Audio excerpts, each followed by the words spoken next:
Dan juga menjadi alat untuk menghancurkan bangga, sombong dan tamak haloba, serta menghapuskan niat yang bukan kerana Allah dalam membuat ibadat, umpamanya beribadat kerana hendakkan syurga atau sebagainya.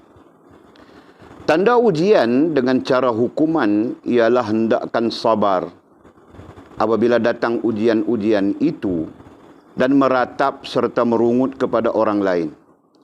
Tanda ujian dengan cara pembersihan dan pembuangan kelemahan ialah adanya kesabaran yang baik tanpa rungutan dan menunjukkan kesusahan kepada orang lain dan tanpa keberatan untuk membuat suruhan Allah. Tanda ujian untuk meninggikan taraf ialah adanya kerelaan dan kesukaan hati dan kedamaian terhadap lakuan Allah, Tuhan seru sekalian alam. Dan diri sendiri pun hilang dalam ujian itu, sehinggalah masanya ujian itu akan tamat. Kemudian kata musannif syarahan yang ke-46. Nah, kita sambung lagi belajar kita kemarin. Ya, secara kesimpulannya kemarin kita belajar macam mana mau bersyukur. Gitu kan? Macam mana kita mau bersyukur dengan apapun yang dianugerahkan, dikurniakan Allah Subhanahu wa taala kepada kita. Adapun perbahasan tentang syukur ini bukan, kemarin sudah bilang sudah ya, bukan daripada mursyid kita Maulana Abdul Qadir Jailani saja, bahkan banyak ulama. Nah, di sana berarti berbagai-bagai andaian, berbagai-bagai bentuk pencerahan, bagaimana kita melakukan syukur kepada Allah Subhanahu wa taala. Cumanya kita melihat kepada versi kitab kita ataupun versi mursyid kita Maulana Abdul Qadir Jailani rahimahullah taala mengajar kita. Nah, di sana kita melihat bahawa ada bentuk-bentuk syukur tersendiri. Nah, yang paling jelas berdasarkan kepada dasar syukur itu adalah sedar diri, dan kemudian anggota kita melakukan apa? Anggota kita melakukan apa ya? Melakukan atau melaksanakan perintah Allah Subhanahu wa taala dengan apapun yang kita miliki, dengan apapun yang kita ada. Nah, itu. Kaitannya begitu kan? Nah, anggota kita melakukan. Misalnya kita mempunyai kesenangan. Nah, anggota kita melakukan kesenangan itu, menggunakan kesenangan itu dengan jalan yang dibenarkan oleh Allah Subhanahu wa taala.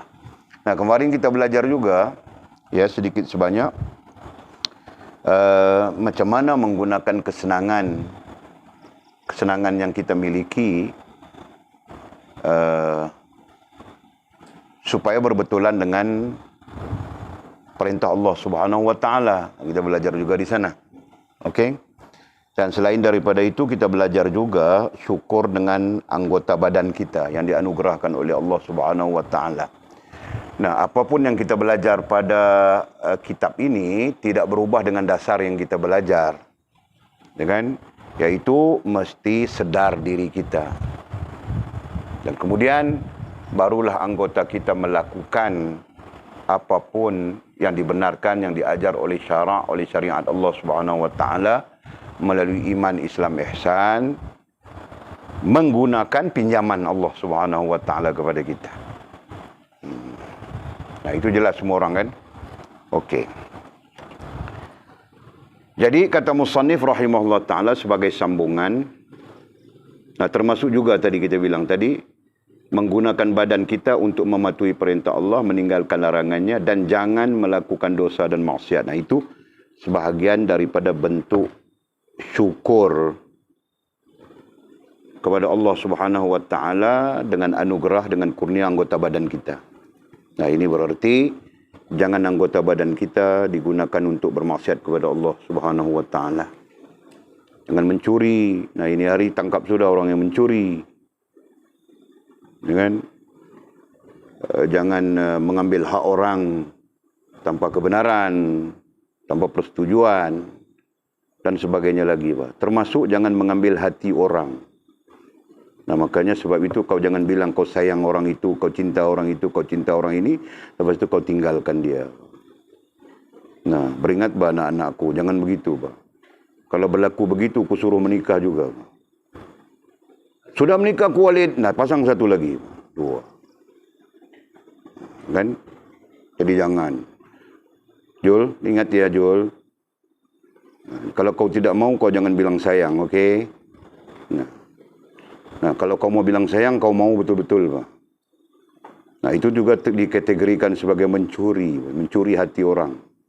Nah, perempuan kan, kau bilang sayang dia, macam mau pecah kain pelikat dia, Pak, kain batik dia tu. Ha? Okey. Nah, kata musannif rahimahullahu ta'ala, inilah caranya.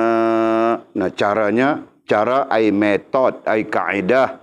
Nah, kita belajar dalam syarahan ini juga pada muka surat 144 yang kita sebutkan tadi. Nah, ini metodnya, ini caranya. Bagi Syekh, mursyid kita Maulana Abdul Qadir Jailani rahimahullahu ta'ala. Nah, jadi kalau kau suka pakai, kalau kau tidak suka kau lihat kepada ulama lain, siapa-siapa yang lain bercakap tentang itu, dengan pakai saja, amal saja.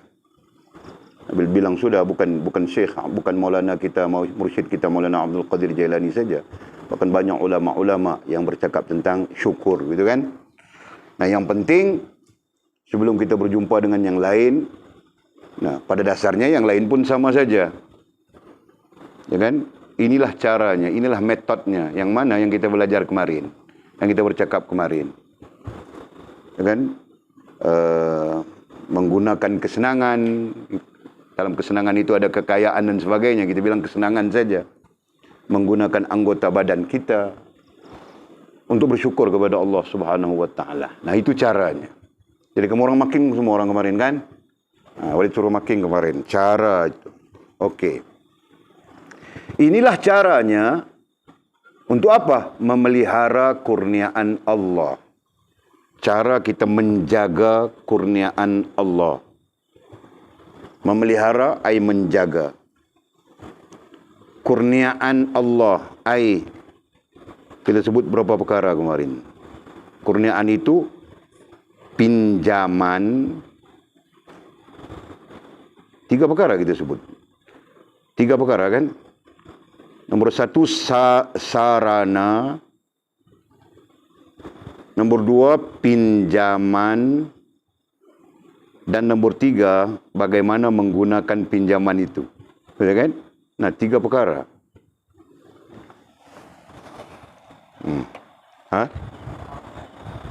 Itu hak, makna itu ada. Tajuknya adalah hak Allah dan hak kita. Nah, hak Allah itu satu hal. Hak kita, sarana, pinjaman, dan proses. Yakni bagaimana kita menggunakan sarana dan pinjaman itu. Arif pinjam dari bank 30 juta. Jadi bank mau tengok kertas kerjanya.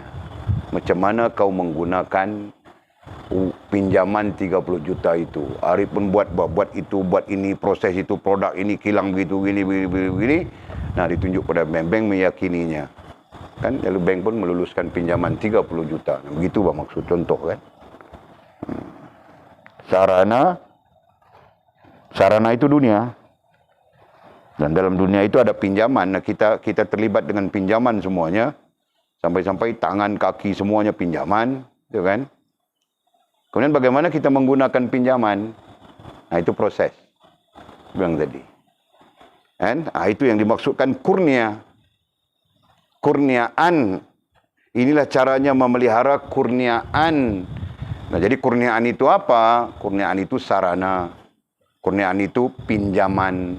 Kurniaan itu bagaimana kita menggunakan pinjaman itu. Jelas kah? Supaya jangan terlepas. Supaya jangan terlepas. Nah, makna terlepas itu antara lain adalah supaya ianya tidak merusakkan hubungan kita dengan Allah Subhanahu wa taala. Jadi ada dua keadaan. Ada dua makna. Satu, supaya tidak merusakkan hubungan kita dengan Allah. Sarana itu tadi, pinjaman itu tadi, dan bagaimana kita menggunakannya itu tadi. Dan yang keduanya adalah supaya kita tidak rusak hubungan dengan Allah, itu satu. Yang keduanya supaya apa? Para ulama mengatakan supaya kita tidak tidak mendapat kepayahan selepas diberikan kita kesenangan. Nah, istilah pendeknya apa? Supaya kita tidak mendapat kepayahan, kesusahan setelah diberi kita kesenangan. Begitu kan? Nah, kita berada dalam keadaan senang saja. Oleh kerana kita tidak menjaganya, memelihara kurniaan itu, nah kemudian kita mendapat kesusahan. Betul kan? Jadi lebih kepada objektif itu. Yang kedua. Jelaskah?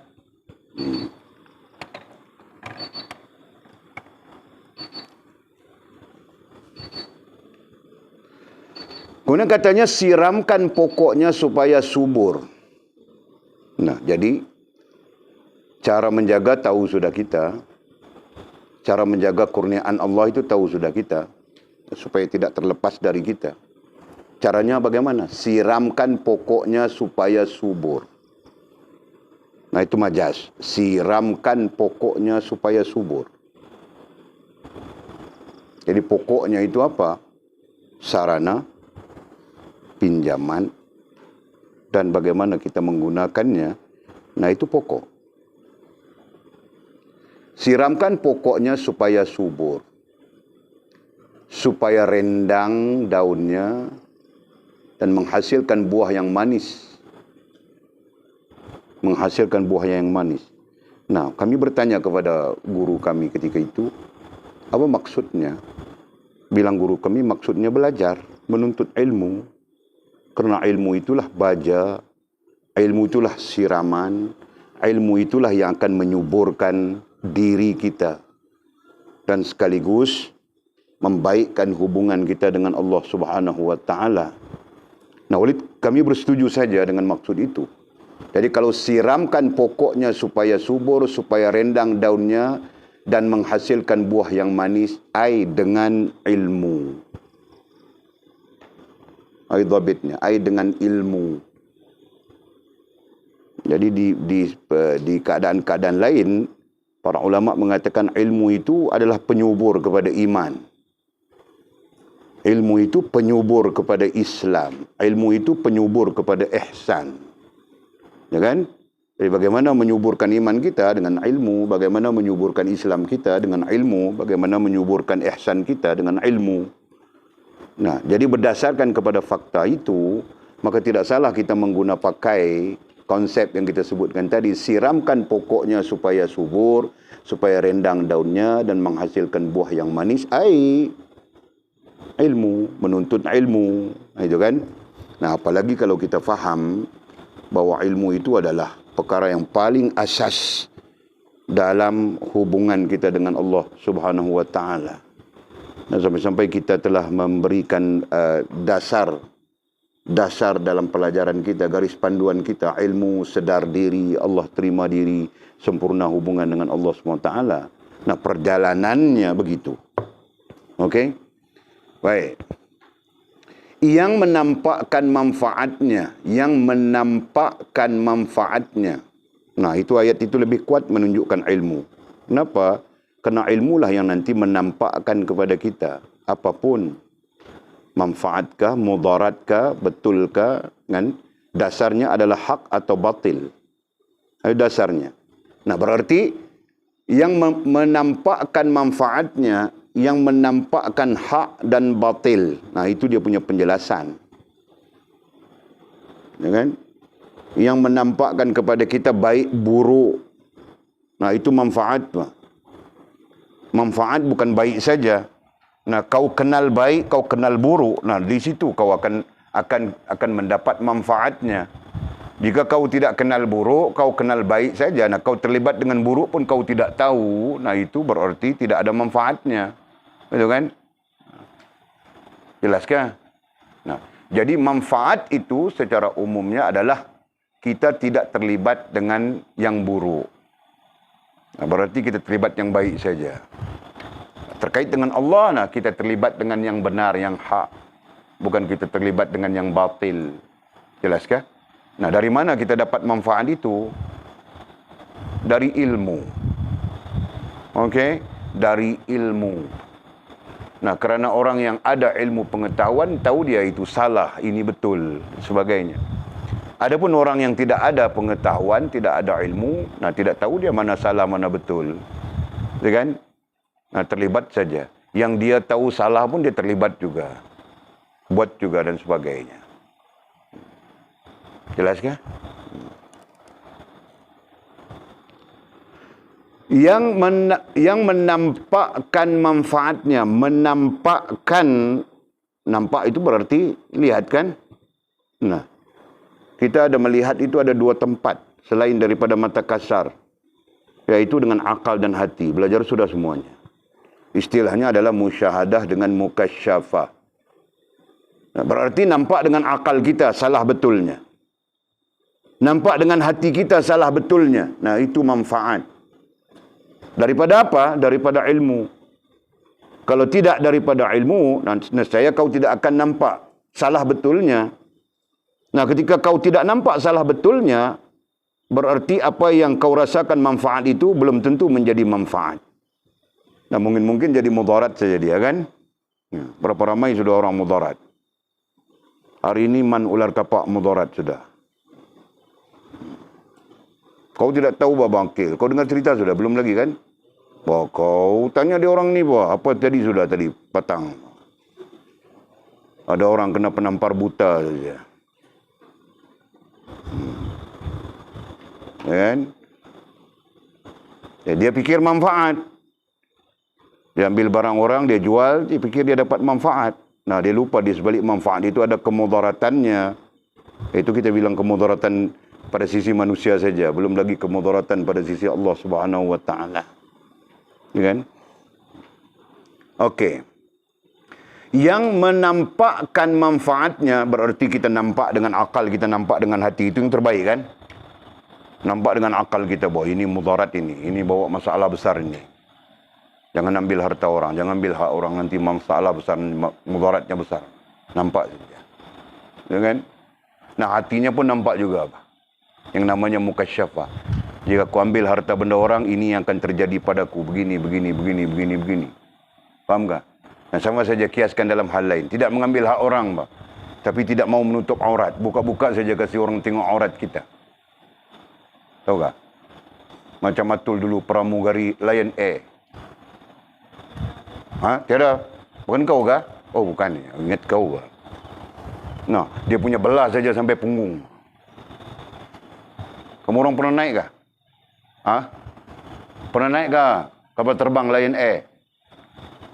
Kau berapa kali naik kapal terbang sudah? Ha? Banyak kali sudah? Kapal terbang apa yang kau naik? Kau pramugari kapal terbang, Mbak. Apa? Jadi Nah, Walid tidak perlu dia kapal terbang lain. Walid kira Lion Air saja. Kau tahu ke pramugari Lion Air? Asia Pasifik, pramugari Lion Air adalah pramugari paling daring. Nah, itu majalah yang kasih tahu, Pak. Dia panggil apa? Majalahnya nama Top ASEAN Flying apakah? Lupa sudah nama majalahnya. Walid baca dalam atas kapal terbang tu.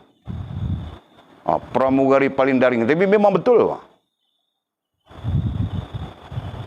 Dia pakai dia saja sangat pendek. Kan? Mau cerita apa tiba-tiba cerita itu? Cerita manfaat mudarat ini. Itu tadi kan? Nah, dia mungkin rasa manfaat saja. Tapi yang sebenarnya dia rasa manfaat itu sebenarnya mudarat. Nah, kenapa dia masih begitu? Karena dia tidak tahu hak dan batil. Kita andaikan begitu, kan? Karena dia tidak tahu hak dan batil. Jadi kesimpulannya, yang hak akan memberi manfaat padamu. Yang batil akan membawa kemudaratan kepadamu. Sekalipun kau nampak macam bagus saja. Jelaskah? Nah, itu. Okey. Yang menampakkan manfaatnya pada badan. Yang menampakkan manfaatnya pada badan. Mau cakap banyak apa tentang manfaat ini kan? Jadi kita nampak ini akan membaikkan kita, ini akan membaikkan kita, ini akan membaguskan kita. Daripada kita tidak nampak apa. Faham tak? Nah, kamu orang tahukah? Kamu orang berpakaian begini, menutup aurat begini, ini akan membaguskan kamu. Faham tak? Sama ada kamu orang sedar ataupun tidak sedar, nah dia akan memberi manfaat yang besar pada kamu orang. Berbanding, nah kamu orang pakai biasa-biasa saja macam orang-orang bukan Islam itu gitu kan. Nah, itu memberi kemudaratan kepada kita. Kamu orang nampak ke itu? Nah sekarang kamu orang tidak nampak apa? Tunggu sampai Allah membuka mata akal kita, mata hati kita. Nah kau akan nampak sendiri. Faham tak? Betapa berada di dalam syariat Allah Subhanahu wa taala itu membawa manfaat yang besar. Dan ketika kau bercanggah dengan syariat Allah Subhanahu wa taala itu membawa kemudaratan yang besar.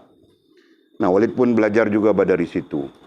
Tengok saja ada dalam Facebook itu grup-grup yang selalu buat uji. Buat apa? Buat tes. Di Amerika sana. Dia orang buat tes. Perempuan yang pakai tutup aurat. Nah, dia berjalan. Perempuan yang sama, dia orang tes saja. Orang-orang sosial juga, Pak. Nah, dia pakai pakaian seksi, dia jalan di khalayak ramai. Ada saja yang mengacau-ngacaunya, mengusik-ngusiknya, mengganggunya. Kan, mau pegang sana, pegang sini. Nah, dia keluar, pergi, tukar pakaian, pakai niqab. Ini ujian ya, orang tes. Berjalan dia di khalayak ramai. Nah, sampai-sampai ketika dia berjalan di keramaian, orang elak jalan, kasih dia jalan. Ada yang mengganggu, nah ada orang lain yang datang melarang. Paham tak? Pakai niqab, pakai pakaian muslimah dia jalan. Nah, ketika dia berada di keramaian orang ramai itu, ketika ada yang lain mengganggu, nah ada orang lain yang datang membantu. Kau jangan ganggu perempuan ini. Yang datang membantu itu bukan orang Islam. Nah, oleh selalu saja tengok Facebook macam itu. Paham tak? Jadi kamu orang tidak nampak lagi sekarang. Nah, kau terjun ke dunia-dunia lain baru kau tahu, Pak. Mau terjun ke mana? Katak buat tempurung saja semua. Tuaran itu pun tidak habis. Okey. Nah, itu cerita tentang menampakkan manfaatnya. Nah, kita sebenarnya perlu belajar. Sehingga dengan limpah rahmat Allah Subhanahu wa taala, akal kita nampak dan hati kita nampak. Kita sepatutnya begitu. Dan jika ditanya, macam mana boleh menyebabkan akal kita nampak dan hati kita nampak? Syekh kami menjawab, sekiranya hatimu bersih, akalmu bersih dan hatimu bersih, maka dengan sendirinya dia akan nampak yang namanya mudarat maupun manfaat. Jelaskah? Jadi kalau tanya, sekarang kami tidak nampak apa-apa boleh. Ya mungkin betul, Pak. Kenapa? Karena akal dan hati kita masih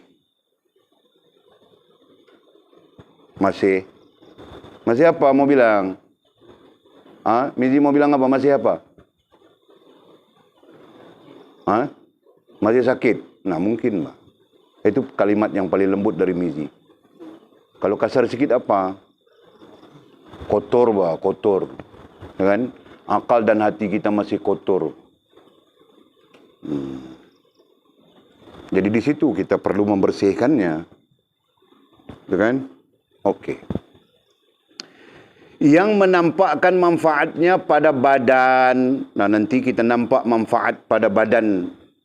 Manfaat pada badan, manfaat untuk badan. Untuk badan berarti untuk jasmaniah kita. Yang menampakkan manfaatnya pada badan jasmaniah kita. Nah, itu yang boleh bilang tadi. Kita berpakaian menutup aurat. Nah, kita nampak kenapa. Apa manfaatnya pada badan kita. Pada jasmaniah kita. kita berkelakuan baik. Nah, kita akan nampak apa manfaatnya pada jasmaniah kita. Kita beradab bagus. Apa manfaatnya pada jasmaniah, pada badan kita, pada jasmaniah kita. Gitu kan? Nah, kita berlaku baik pada orang. Kita akan nampak manfaatnya. Apa manfaatnya pada jasmaniah kita. Nah, begitu. Ini kita tidak nampak, Pak. Kan? Nah, karena tidak nampak itu, Pak.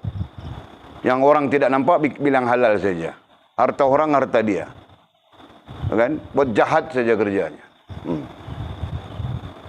Okey.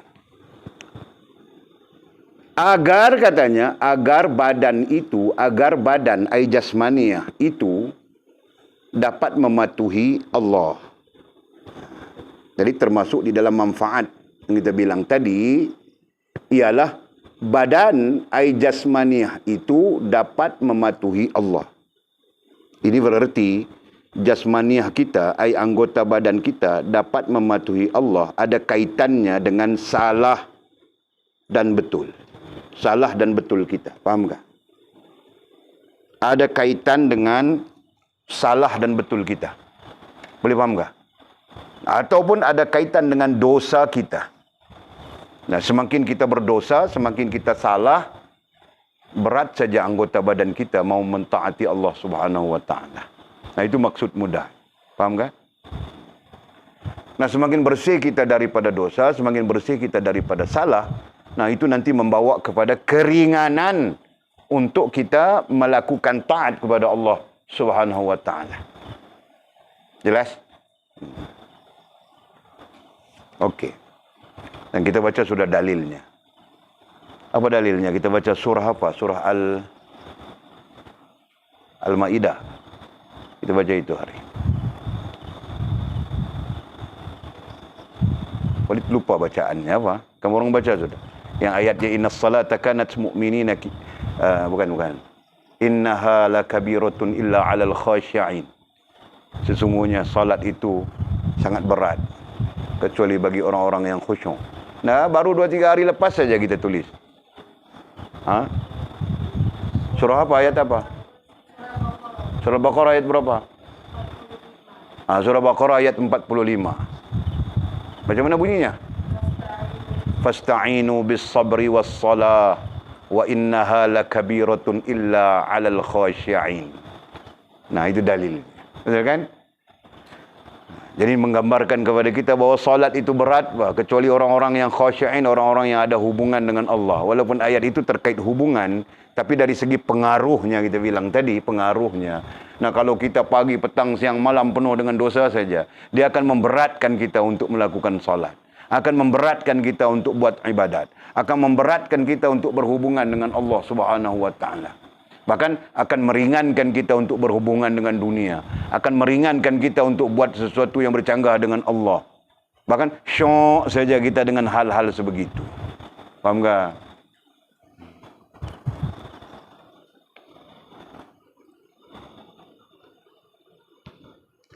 Dan katanya, agar badan ai jasmaniah kita dapat mematuhi Allah dan menghampiri Allah. Nah, mematuhi itu satu hal. Menghampiri itu satu hal. Berbeza tu. Nah, ada orang yang fokusnya mematuhi, tapi tidak menghampiri. Nah, berarti dia jauh saja daripada Allah Subhanahu wa taala. Kan? Fokusnya mematuhi, berarti dia sembahyang juga, dia zikir juga. Begitu begini, kan? Ibadatnya ada juga. Tapi itu mematuhi. Jadi perbezaan mematuhi dengan menghampiri itu apa? Menghampiri, bilang Nabi SAW, antaranya adalah apa? Hadis yang kita baca apa? Selalu kita baca itu. Allahumma salli ala sayyidina. Salat nafilah, ibadah yang nafilah itu. Ma taqarraba 'abdun illallah illa bin nawafil. Nah, tulis hadis ini ya. Nanti kita cari perawinya. Ma taqarraba 'abdun illallah illa bin nawafil.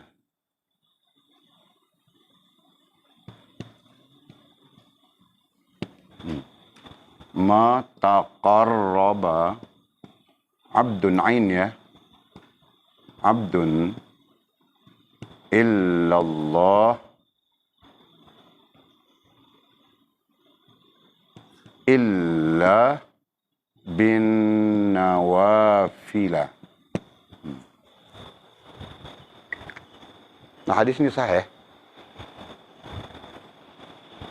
Maksudnya apa? Maksudnya tidak ada yang menghampirkan hamba dengan Allah Subhanahu wa taala melainkan dengan nawafil, jamak plural daripada nafilah. Nafilah itu singular. Satu. Jadi menunjukkan banyak, dengan tidak ada yang menghampirkan seorang hamba dengan Allah melainkan dengan amal-amal yang nafilah. Amal-amal nawafil. Jangan bilang amal saja ya, amal-amal nawafil. Nah, kita belajar sudah ya, ada berapa amal? 3. Nah, sebutkan 1 fardhiyah, 2 jariyah, 3 nafilah. Nah, sebutkan entau ada berapa jenis amal yang kau sudah belajar? Apa? Nafilah. Nah, jelaskan Mizi, fardhiyah itu apa? Amal-amal fardu. Fardu itu apa? Jangan diwajibkan dulu, Pak. Diwajibkan itu hukum. Fardu itu adalah yang telah ditetapkan. Nah, kemudian baru disebut dengan wajib. Jadi Allah menetapkan. Kemudian baru kita sebut wajib. Wajib itu hukum, kan? Nah, amal jariyah itu apa? Bangkil.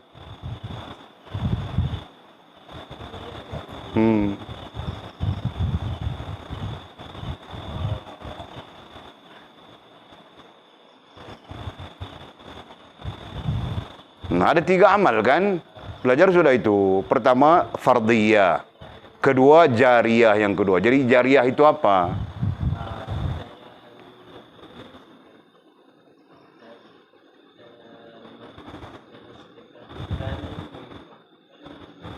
Kau ni belum jawab lagi definisinya, Bah. Jadi definisi amal jariyah itu apa? Definisi dulu, kemudian baru kau cerita yang lain.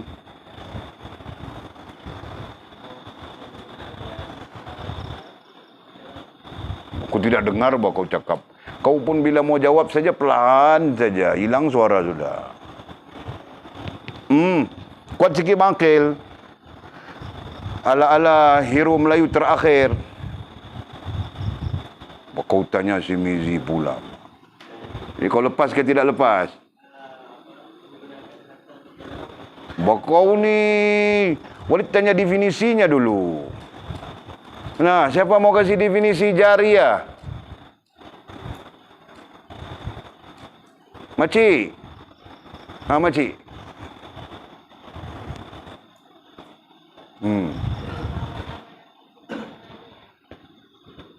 Itu saja penjelasannya. Wah, pandai, Pak. Boleh menikah sudah. Kau mau menikah orang sini kah? Orang mana? Orang Sabah kah? Orang Filipina? Aku tanya saja, Pak. Nanti kalau ada orang tanya saya mau yang itu, tidak boleh, dia ada mau orang sana. Kan? Ya betul, Pak. Nanti ada orang tanya pakcik-pak. Tanya pakcik-pakcik ni semua. Kami ambil yang itu. Tak boleh, yang itu ada sudah orang Filipina. Aku bilang begitu, Pak. Yang itu siapa? Mimi. Mimi tidak boleh, Pak. Dia ambil sudah anak sultan mana-mana. Aku bilang, Pak. Jadi sebab itu tanya. Okey. Nah, yang ketiganya amal nafilah. Nah, siapa mau terangkan ini? Sofia, kau boleh terangkan kah?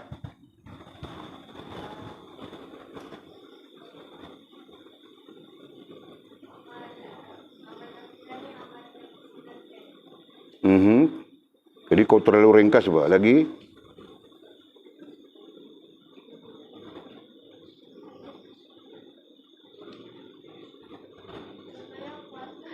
Ha? Okey lah, okey. Betul lah. Situ bukan tidak betul, bah. Okey, bah. Nah, itu amal nafilah. Nah, kita tidak lebih dari 3 jenis amal ini, ya. Jul, tidak lebih dari 3 amal ini. Sama ada amal itu fardiyah, nah menuntutmu tidak mengingkarinya. Jika kau mengingkari amal fardiyah, nah ada kalanya boleh memudaratkan imanmu. Gitu kan? Nah, kita faham itu. Yang keduanya amal jariyah. Nah, amal yang kalau kita meninggal pun masih berjalan dia. Contohnya seperti wakaf, dan seperti sedekah dan sebagainya. Itu amal jariyah. Dan yang ketiganya adalah amal nafilah. Masing-masing ada peringkatnya, ya, nanti kita jumpa. Amal fardiyah ada peringkatnya, amal jariyah ada peringkatnya, amal nafilah juga ada peringkatnya. Nanti kita akan belajar itu. Nah, dasarnya begitu saja. Nah, kesimpulannya amal nafilah inilah bilang Nabi SAW yang akan mendekatkan kita dengan Allah Subhanahu Wa Taala. Yaitu amal yang pada hukumnya sunat saja. Pada hukumnya. Tapi pada kaitannya dengan Allah, dengan Nabi, nah dia sunnah. Jelaskah? Nah, bilang para ulama, amal nafilah yang terbesar adalah mengikut sunnah Nabi SAW. Nah, jadi kalau Nabi itu sunnahnya apa antaranya? Di antaranya ialah sentiasa menghubungkan diri dengan Allah. Itu kesimpulan mudah, ya. Nah, itu sunnahnya yang besar bagi Nabi kita SAW, sentiasa menghubungkan dirinya dengan Allah. Nah, kita pun kena ambil itu sebagai nafilah bagi kita, sentiasa menghubungkan diri kita dengan Allah Subhanahu Wa Taala. Dan kemudian bentuknya zikir kah, baca Quran kah, solat sunat kah, dan sebagainya. Gitu kan, Jul? Nah, termasuk hal-hal yang berkaitan dengan sunnah, kita bilang sudah. Serban itu termasuk sunnah. Ya kan? Faham kah? Jangan kamu orang pakai serban pula sila. Nanti Ulid bilang pakai serban itu sunnah, nah pakai serban semua. Tengok-tengok Atul pun pakai serban, Mimi pun pakai serban. Aduh. Nah, itu orang lelaki, Pak Mimi. Ha, paham kah? Nah, okey. Jadi paham sudah? Nafilah. Faham, Jul? Okey, good. Jadi katanya, agar badan itu dapat mematuhi Allah dan menghampiri Allah. Nah, bukan kita mematuhi saja. Sebab itu ada perbincangan luar daripada konteks disiplin ilmu. Nah, bincang orang yang mematuhi itu adalah orang-orang fiqh. Orang-orang yang memandang fiqh itu segala-galanya. Adapun orang yang menghampiri itu adalah orang tasawuf bilangnya, yaitu orang yang memahami tidak memadai, ya kan? Tidak memadai dengan mematuhi sahaja. Nah, lebih dari itu adalah melakukan perkara-perkara yang disukai oleh Allah Subhanahu Wa Taala. Itu penjelasan, ya, daripada para ulama kita. Nah, jadi kita tidak cenderung kepada fiqh saja, gitu kan? Kenapa kita tidak cenderung kepada fiqh saja? Kerana dalam mendirikan agama tidak sempurna, Pak. Kalau ibadat saja, gitu kan? Nah, belajar sudah kita iman, Islam, ihsan, akidah, ibadah dan adab. Nah, mesti berdiri dengan 3 paksi itu. Jelaskah? Nah, kalau fokus kita hanya kepada fiqh, atau dalam konteks kita berbincang ini, fokus kita hanya kepada ketaatan, begitu kan? Hanya kepada mematuhi, tidak kepada menghampiri. Nah, itu berarti kita cuma berada di satu bahagian daripada 3 bahagian. Jelaskah? Satu rukun daripada 3 rukun dalam mendirikan agama. Jelaskah? Nah, begitu fahamannya. Jadi kita jika mau kesempurnaan, Nah, perlu memperbaiki ketiga-tiga tiang, ketiga-tiga rukun agama itu. Jelas? Nah, sebab itu di dalam ilmu tasawuf disebut mentaati perintah, mematuhi perintah dan menghampiri. Sampai-sampai para ulama menjelaskan hal ini dengan mengatakan apa yang kita patuhi daripada kewajipan itu cuma mengikat kita. Mengikat kita dengan Allah Subhanahu wa taala sebagai Tuhan, tapi tidak mendekatkan kita. Kan? Adapun yang mendekatkan kita itu adalah yang nafilah itu tadi, yang tidak diwajibkan kepada kita dari segi hukumnya.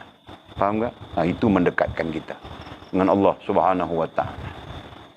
Sebab itu mencintai sunnah Nabi adalah sebahagian daripada nafilah.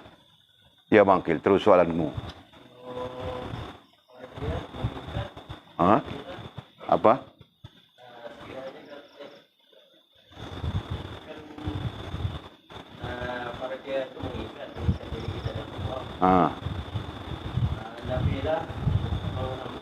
Ya. Jariah itu antara keduanya. Sebab jariah itu ada fardhiyah di dalamnya, ada nafilah di dalamnya. Faham tak? Nah, yang namanya jariah itu ada kalanya jadi fardhiyah, kau nazar. Jadi fardhiyah kan? Nah, jadi fardu bah. Kau nazar, kalau aku begini, aku mau sembelih kambing bersyukur, Bangkil. Nah, sampai sekarang kau belum sembelih, bah. Kau tidak sempurnakan nazarmu. Sedangkan nazar itu wajib hukumnya. Faham tak?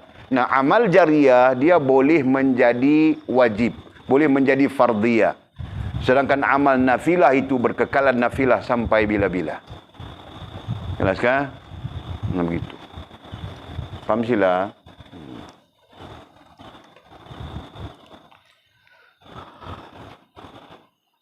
Dan katanya, dan selalu ingat kepadanya.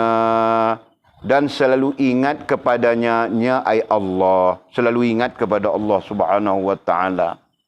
Nah, ingat itu adalah hubungan. Ya. Ingat kepada Allah Subhanahu wa ta'ala. Perkataan, ay perbuatan ingat itu menggambarkan kita mempunyai hubungan dengan Allah Subhanahu wa ta'ala. Justru tabiat manusia itu sendiri, bah, dia akan ingat pada siapa yang dia ada hubungan, betulkah? Nah, Bang Arif sekarang dia ingat saja yang di Semantan itu, bah. Kenapa dia ada hubungan? Betulkah Bang Arif? Nah, hari-hari ingat saja kan? Nah, pernah satu hari kau lupa? Nggak jujur bah dengan kami. Kami orang ni bagus-bagus semuanya. Pernah satu hari kau lupa? Nah, jika kau lupa, kau akan dimarahi, bah. Betul kan? Nah, begitu, bah. Ingat. Kan? Anjung pun tidak tahu bahwa dia ingat siapa lagi sekarang ni. Ada kan Anjung? Tiada sudah. Alhamdulillah. Okey.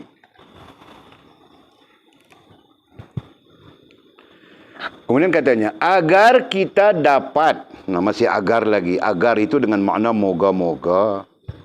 Ya kan? Agar itu dengan makna moga-moga. Semoga. Kita dapat rahmat dan kasih sayang Allah. Jadi kesimpulan keseluruhan itu moga-moga kita dapat rahmat. Rahmat itu sendiri dalam terjemahan kita adalah kasih sayang. Pada hakikatnya rahmat itu lebih luas kan maknanya. Okey. Agar moga-moga kita dapat rahmat dan kasih sayang Allah di akhirat kelak. Jadi moga-moga di akhirat kelak kita mendapat rahmat Allah, mendapat kasih sayang Allah. Di mana rahmat dan kasih sayang Allah itulah yang akan membebaskan kita daripada sengsara hari akhirat. Betul kan? Nah, kalau kita bincang tentang sengsara hari akhirat, kita pun belajar sudah dalam dasarnya bahawa hari akhirat itu bukan satu hal, tapi meliputi 5 atau 6 hal. Nah, itu untuk kita yang belajar, bahawa orang-orang yang tidak belajar itu dia terbingung-bingung saja. Kebingungan mereka, hari akhirat. Hari akhirat, pandai sebut hari akhirat, tapi tidak tahu apa. Gitu kan? Nah, kita faham saja. Hari akhirat itu terdiri daripada 5 atau 6 hal. Nah, supaya kita tidak sengsara dalam melalui sama ada 5 hal ataupun 6 hal yang kita sebutkan tadi. Nah, kita tidak sengsara pada hari yang tidak dapat digambarkan kesengsaraannya. Pada hari yang tidak dapat digambarkan kepayahannya. Pada hari yang tidak dapat digambarkan kepedihannya. Nah, itu semua terkait dengan akhirat. Faham tak? Nah, mudah-mudahan kita mendapat rahmat Allah, kasih sayangnya. Dan kasih sayangnya, nah di sana nanti kita terbebas daripada apa yang namanya kesusahan, penderitaan, sengsara dan sebagainya. Faham tak? Tidak ada apa pun yang dapat membebaskan kita. Tidak ada siapa pun yang dapat membebaskan kita. Melainkan rahmat Allah Subhanahu wa ta'ala. Nah, kemudian para ulama menambah ada satu lagi yang dapat membebaskan kita, tahukah? Pada awalnya para ulama kita sepakat mengatakan tidak ada apapun yang dapat menyelamatkan kita pada hari kesengsaraan itu. Nah, kemudian para ulama menambahnya ada satu lagi. Nah, tahukah kita? Tahukah kamu orang? Siapa yang tahu? Fas?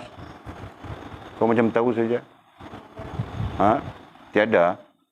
Nah, hari ini Fas tanam jagung, bang. Mudah-mudahan insyaAllah dalam tempoh terdekat kita makan jagung.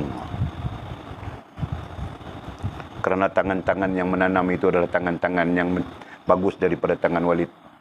Tangan Walid tidak boleh tanam, tidak hidup apapun. Tangan Walid untuk tampar orang saja. Okey. Nah, siapa? Siapa yang mau kasih tahu ini? Ini bonus bah, bonus ilmu. Syafaat baginda Nabi sallallahu alaihi wasallam. Allahumma salli ala sayyidina Muhammad wa ala ali sayyidina Muhammad. Nah, syafaat baginda Nabi. Berarti ada dua di sana, kan? Satu, rahmat Allah Subhanahu wa taala. Hal ini diakui oleh Nabi sallallahu alaihi wasallam sendiri. Nah, ketika Nabi SAW menceritakan tentang hari akhirat, kesengsaraan dan sebagainya, sahabat bertanya kepada baginda Nabi, wahai Rasulullah, apakah yang menyelamatkan kami?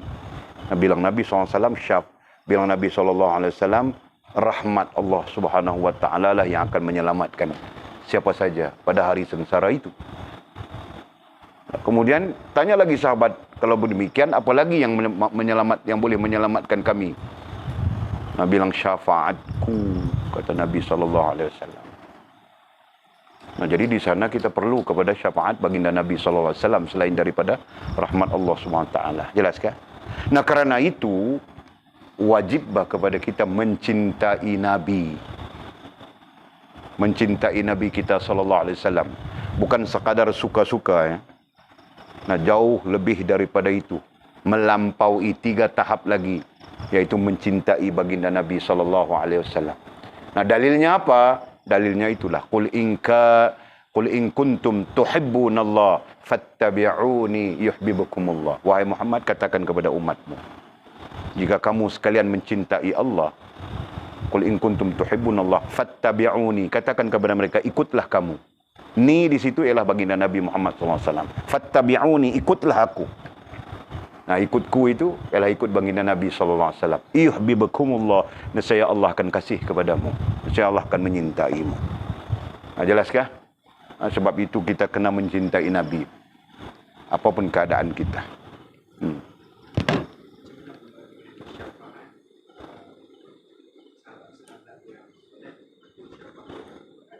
Itu datang kemudian. Syafaat utama yang kita duk cakap ni. Yang lain itu kemudian. Contoh, apabila dalam timbangannya kita berdosa. Kan? Nah, apalagi yang boleh menolong kita bebas daripada berdosa itu. Sampai ada hadis mengatakan bahawa pernah tak kita berada di majlis ulama, contohnya. Kan itu di antara hadis. Tak pernah berada di dalam majlis ulama. Pernah tak makan bersama ulama? Tak pernah makan bersama ulama. Turun. Pernah tak berkirim salam kepada ulama? Tidak pernah berkirim salam pada ulama. Pernah tak sekurang-kurangnya teringat kepada seorang ulama begini ni. Jadi ini semua mempengaruhi berdasarkan kepada nas itulah, kan? Jadi sampai-sampai apa benda yang nak dikutip untuk menaikkan timbangan amal kita. Maksudnya begitu. Jadi para ulama, para sahabat, para orang soleh dan sebagainya, ini semua syafaat dalam bentuk itu. Dalam bentuk menaikkan kita punya mizan timbangan. Betul kan? Termasuk bukan saja ulama, bahkan orang-orang yang kita berbuat baik kepada mereka. Itu pun ada hadisnya. Mereka mendoakan, sekalipun mereka nanti diazab, tetapi untuk kita, mereka mendoakan, Ya Allah, Fulan bin Fulan pernah menolongku ketika aku berada dalam kesusahan di dunia ini. Ya Allah, ampunkanlah dia. Berilah kebajikan kepadanya. Sampai begitu. Ya kan? Boleh faham kah? Sebab itu kita jangan buat jahat dengan orang. Buat baik dengan orang. Saya kira orang itu siapa? Dan buat baik jangan ada kepentingan. Nanti kau buat baik kerana mau jadi mak mertua kau saja. Itu kepentingan mak mertua kan, Mizi kan? Jangan, Pak. Okey, faham kah?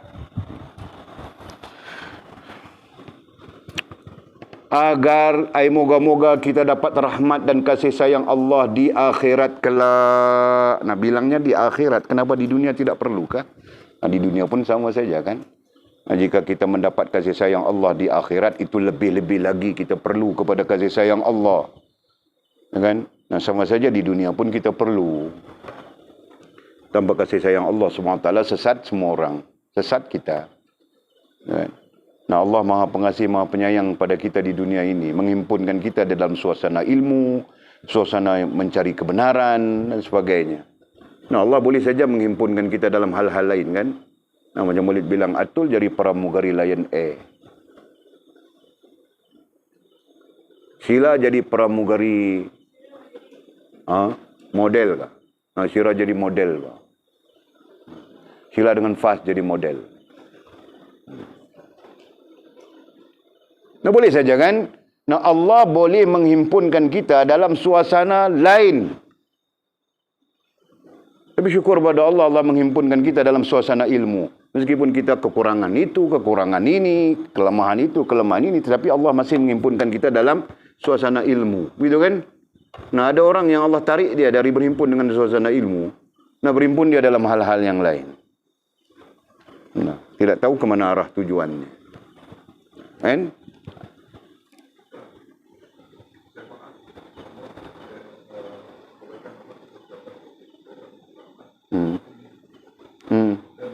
Ya. Syafaat Nabi kat akhirat saja.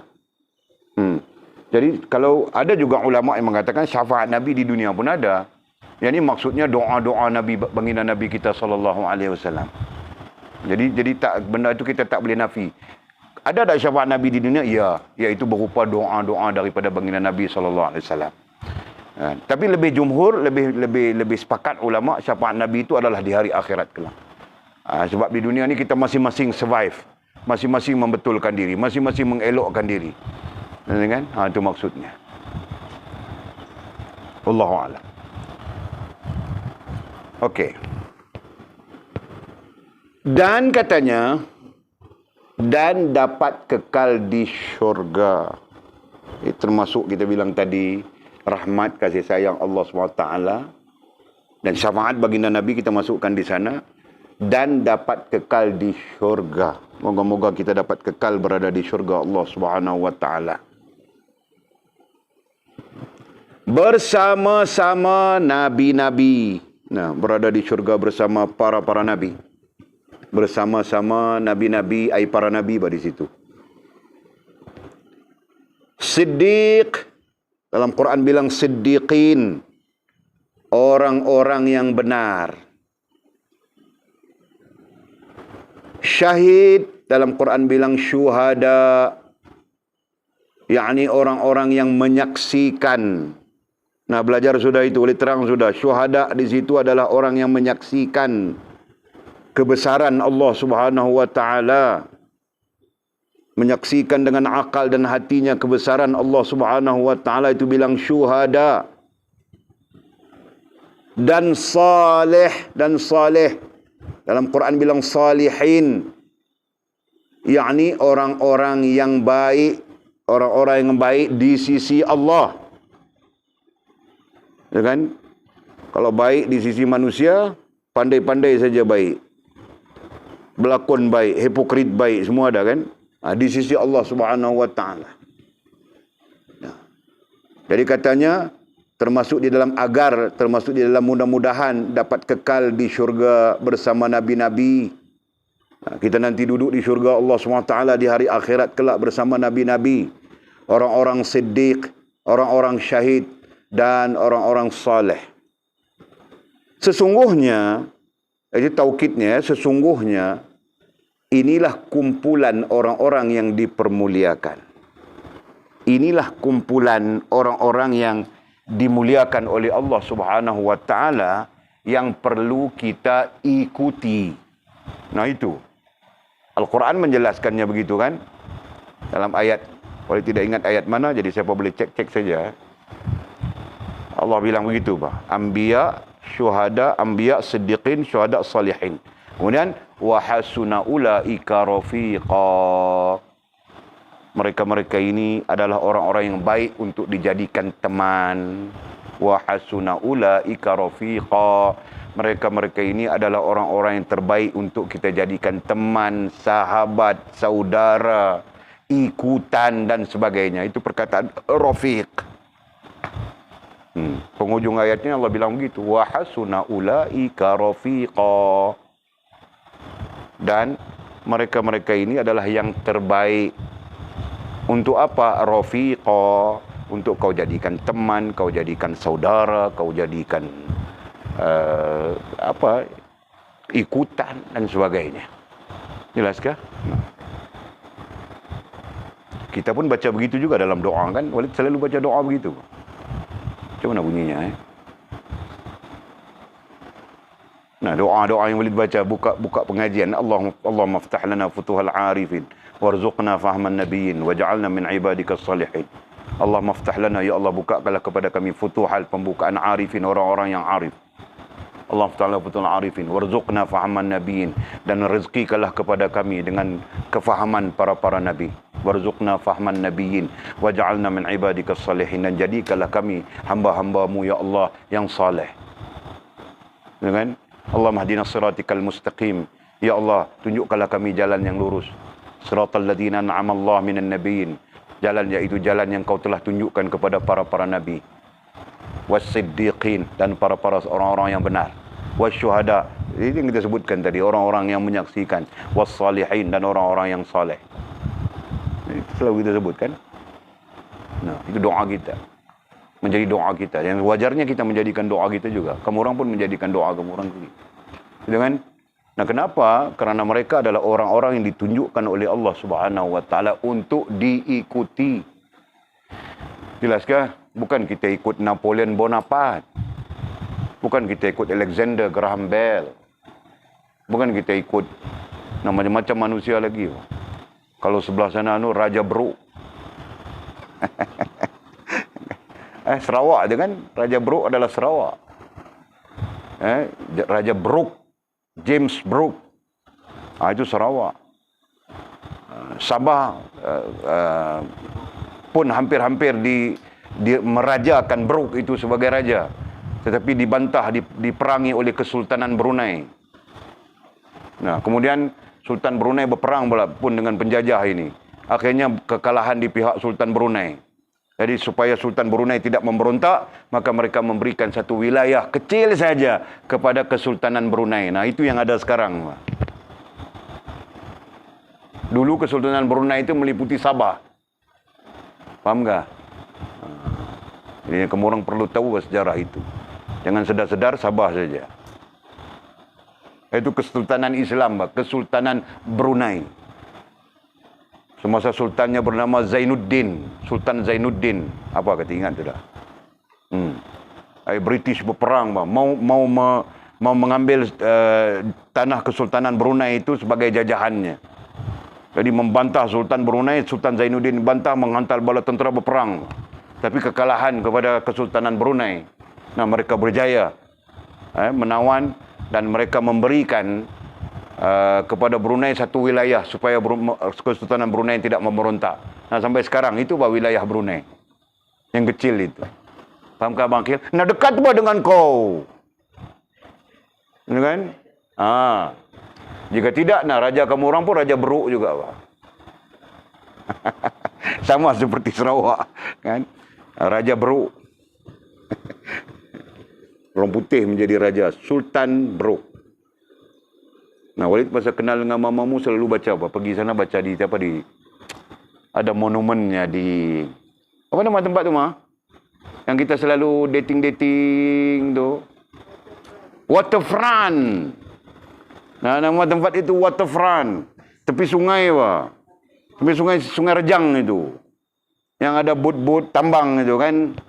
Di situ, Pak. Baca saja. Oh, rupanya Sarawak pernah ada raja namanya Beruk.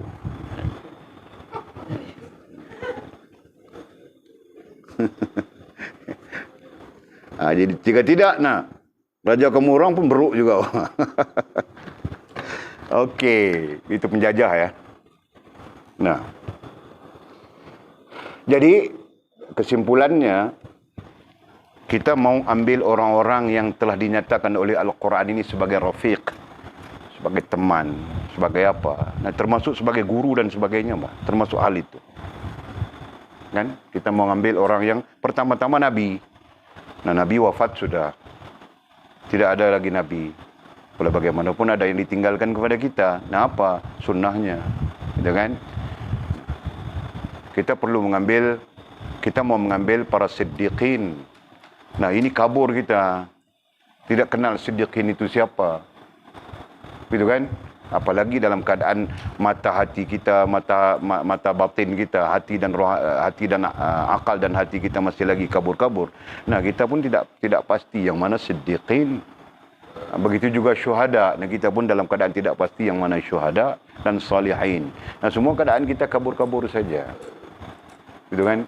Nah, berdoa bagi kita pada Allah SWT. Moga-moga kita bertemu dengan orang-orang yang seperti dinyatakan ini. Kita minta kepada Allah SWT. Untuk apa? Untuk kita berteman dengan mereka. Untuk kita bersahabat dengan mereka. Dan istilah lain bilang suhbah. Nah, untuk kita bersuhbah dengan mereka. Nah, itu yang ditanya Arif tadi. Kan, apakah ada syafaat daripada sahabat-sahabat dan sebagainya? Iya. Seperti yang kita bilang tadi. Nah, itu. Paham tak?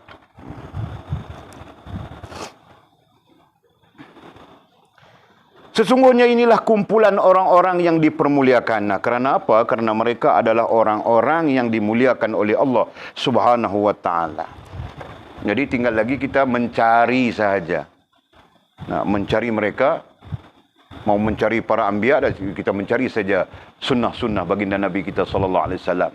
Mencari siddiqin, nah cari ilmu daripada mereka. Kan? Cari melalui ilmu. Mencari syuhada, cari saja melalui ilmu. Mencari salihin, cari saja daripada ilmu. Itu yang disebut oleh para ulama. Nah, kalau timbul persoalan, macam mana kita mau mencari orang-orang ini? Nah, jawabnya kau cari ilmu, kau akan berjumpa dengan mereka. Jelaskah?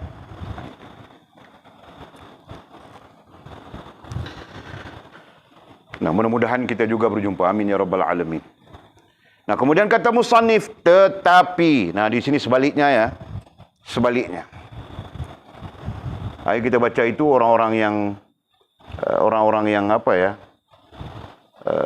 Inilah cara memelihara kurniaan, berarti orang-orang yang berada dalam keadaan taat, patuh kepada Allah Subhanahu wa taala, bersyukur dan sebagainya. Apalagi topik besar kita adalah bersyukur. Kita belajar bersyukur, gitu kan? Nah, tetapi, nah ini sebaliknya. Jika seseorang itu terpengaruh dan tenggelam dengan kesedapan dan keseronokan dunia. Sebaliknya, tetapi sebaliknya, jika seseorang itu terpengaruh, nah perkataan terpengaruh itu lazim boleh sebutkan kepada kamu orang. Selalu boleh gunakan istilah pengaruh.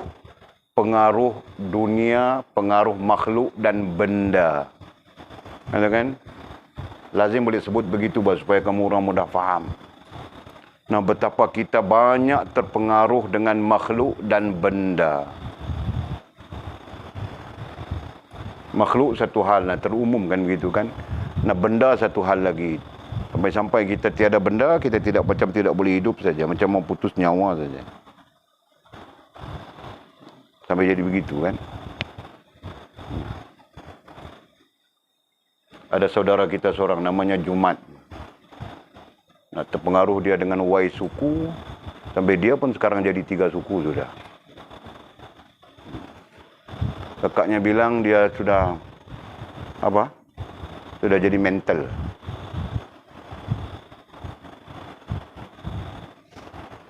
Mental tahu kan mental? Sudah jadi mental illness, mental disorders, rusak akal. Itu kakak dia selalu bercakap dengan Walid, kasih tahu keadaan Jumat sekarang cukup teruk. Dah sembahyangnya kemana dan sekarang sampai peringkat mental sudah. Isap itu cabu. Mental kalau dalam konteks cabu dia panggil apa ya? Dia panggil apa? Dia rasa orang mau pukul dia.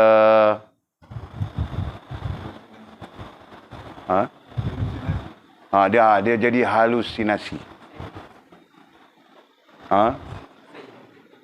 Iyalah macam orang hisap gam juga kan? Orang hisap gam ada pengalaman itu, bang. Orang panggil dia rasa macam orang mau bunuh dia. Itu yang terjadi, bang. Dia cakap sorang-sorang.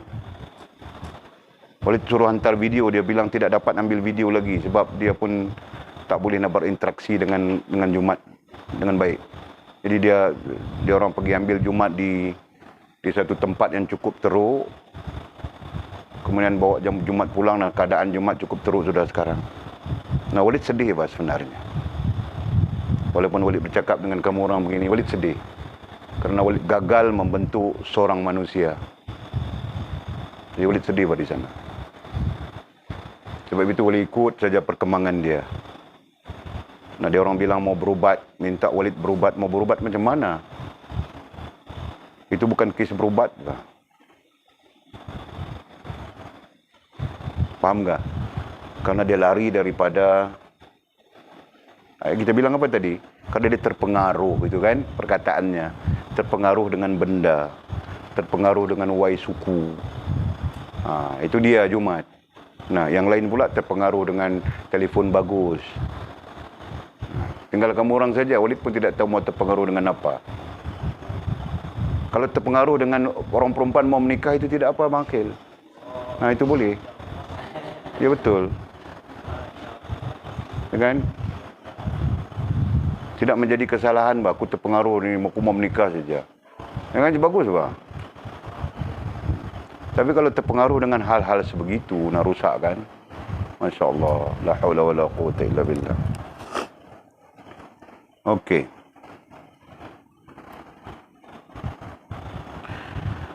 Tetapi jika seseorang itu terpengaruh. Nah, faham sudah kan? Cerita perkataan terpengaruh itu faham kah? Nah, tengok baju cantik-cantik dalam Facebook itu buat terpengaruh saja. Kan? Jadi fast fikir kalau kau boleh pakai begini, kalau kau boleh pakai begitu. Nah, itu bentuk-bentuk pengaruhnya. Jangan terpengaruh. Okey, zuhud saja. Berajal memadai apa yang kita ada. Gitu kan? Jangan. Okey. Dan katanya terpengaruh dan tenggelam dengan kesedapan dan keseronokan dunia. Tenggelam, itu majas kepada hanyut. Hanyut itu sendiri pun majas juga kan? Tenggelam, air hanyut, air tidak sedar diri. Nah, itu kalimat kita. Tenggelam, air hanyut, air tidak sedar diri. Nah, lebih tepat kalimat kita itu. Nah, sampai tidak sedar dia.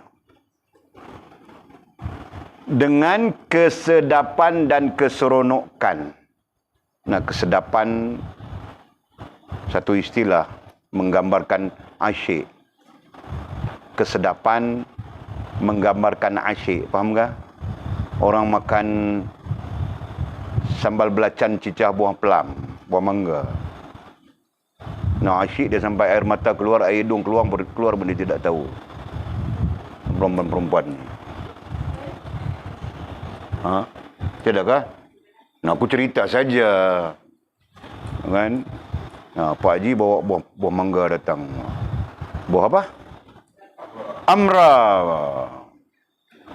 Nah, bila datang buah amra saja ada bilang garam belacan, pumpang di dapur ini.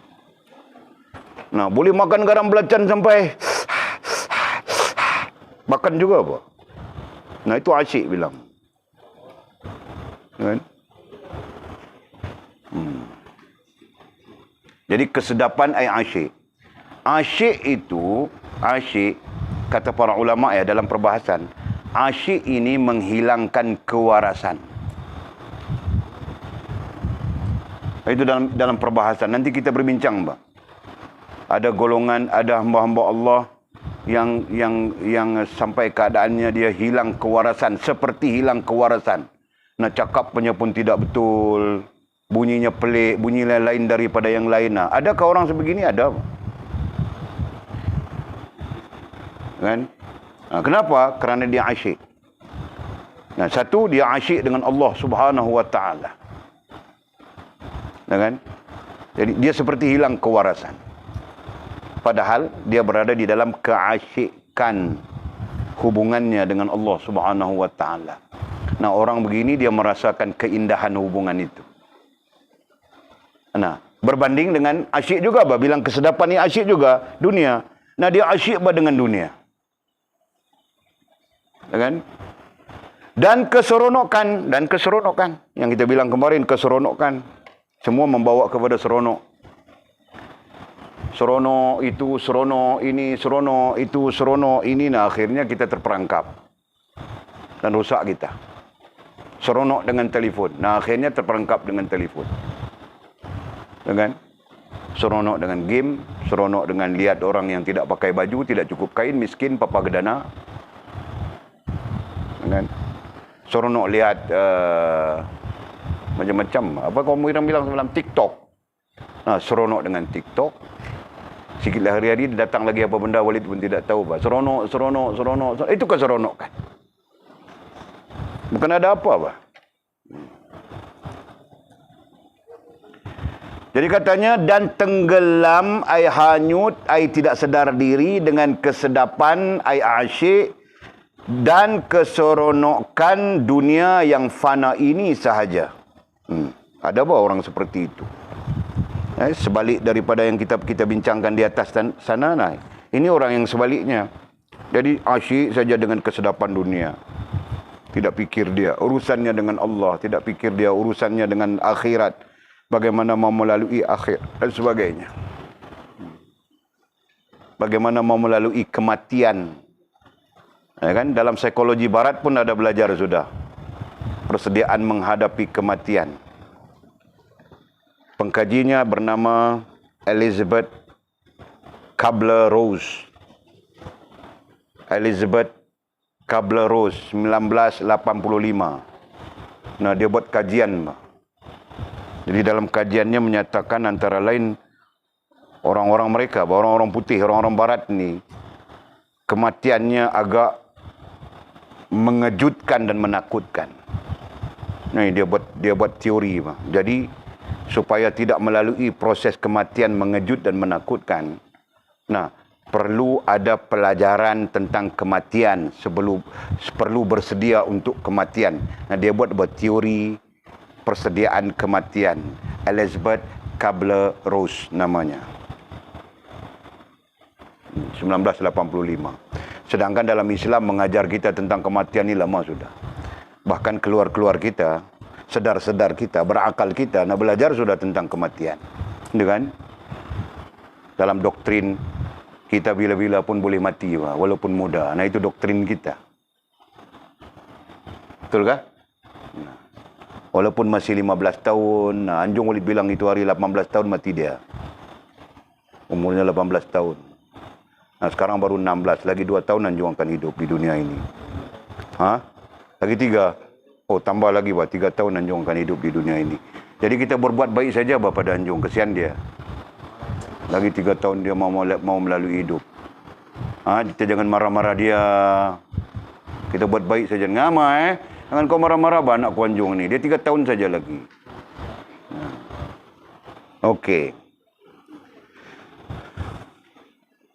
Nah, itu Elizabeth Kubler-Ross.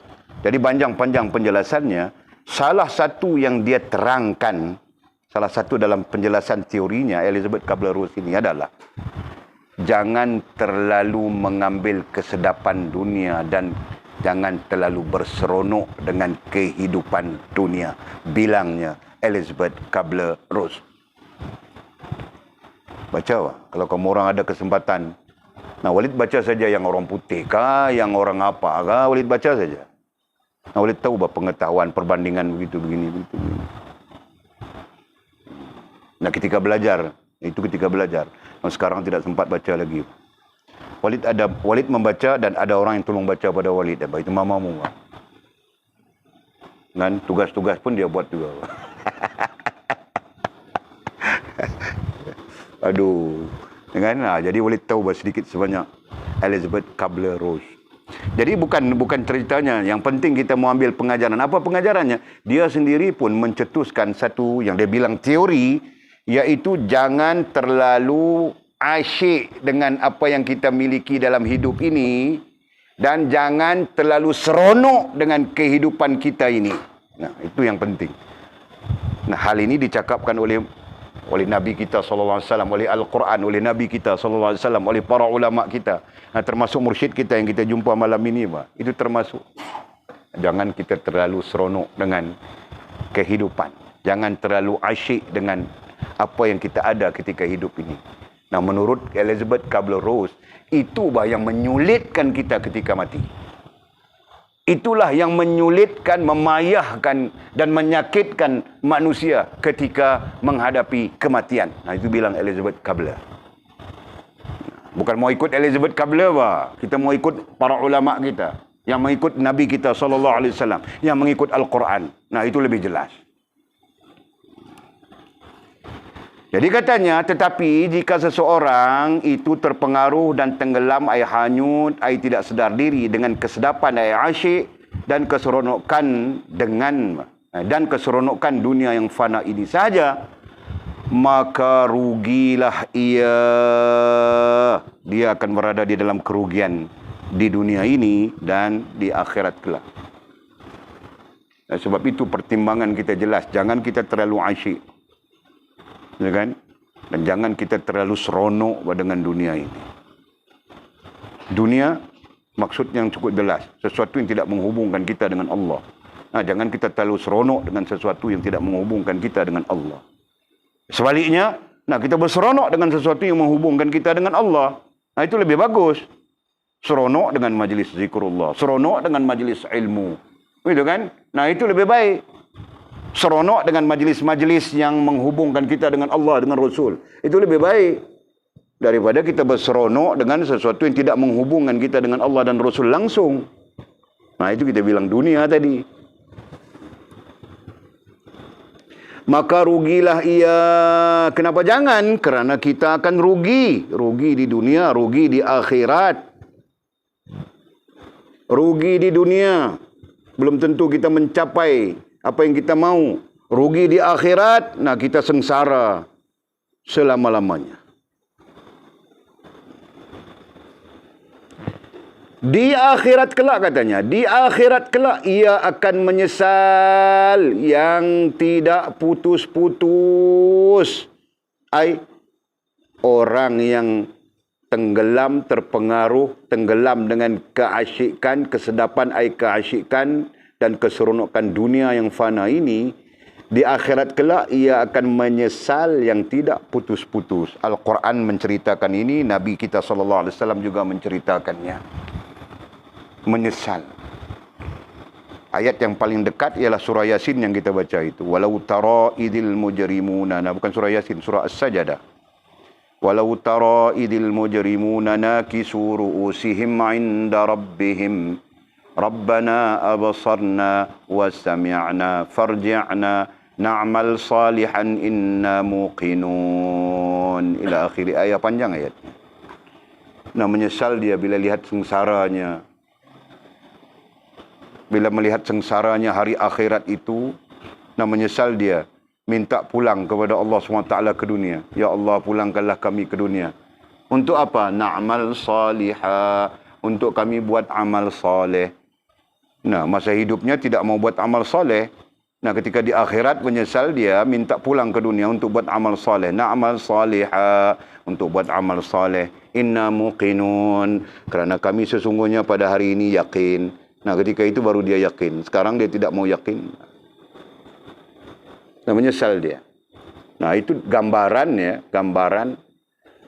menyesal. Ada banyak lagi ayat Allah Subhanahu wa taala terkait dengan hamba-hambanya yang menyesal tidak putus-putus di hari akhirat kelak. Nah, sebab itu kita jangan nanti menyesal di sana. Kalau kita mau menyesal, menyesal saja di sini. Perbetulkan apa yang tidak betul, gitu kan? Dan sentiasa menghubungkan diri kita dengan Allah Subhanahu wa taala. Di akhirat kelak ia akan menyesal yang tidak putus-putus. Tidak putus-putus berarti tidak habis-habis. Menyesal yang tidak ada kesudahan. Itu maksudnya. Allah, ya Allah. Mudah-mudahan Allah mengampunkan kita semua. Dan katanya, dan neraka tempat tinggalnya. Air neraka itu menjadi tempat tinggalnya.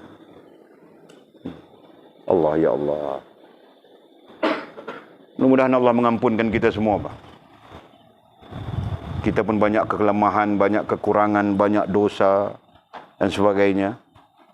Mudah-mudahan ini menjadi ilmu kepada kita, menjadi pengetahuan kepada kita. Dan yang penting kita boleh membawa diri kita. Ya, itu penting, bahkan kita belajar ilmu tentang diri. Dan mudah-mudahan dengan ilmu yang kita belajar ini, boleh kita bawa diri kita sesuai. Ngam dengan Allah Subhanahu wa taala. Dan ngam pula dengan apa yang ditunjukkan oleh baginda Nabi sallallahu alaihi wasallam. Jelaskah? Nah, kemudian kata musannif, wallahu a'lam. Ada soalan kah?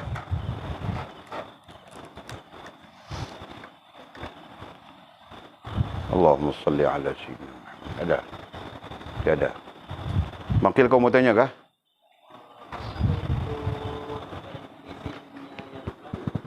Definisi dunia yang fana. Dunia yang fana maksudnya dunia yang fana itu dalam bahasa mudahnya adalah sesuatu yang akan binasa.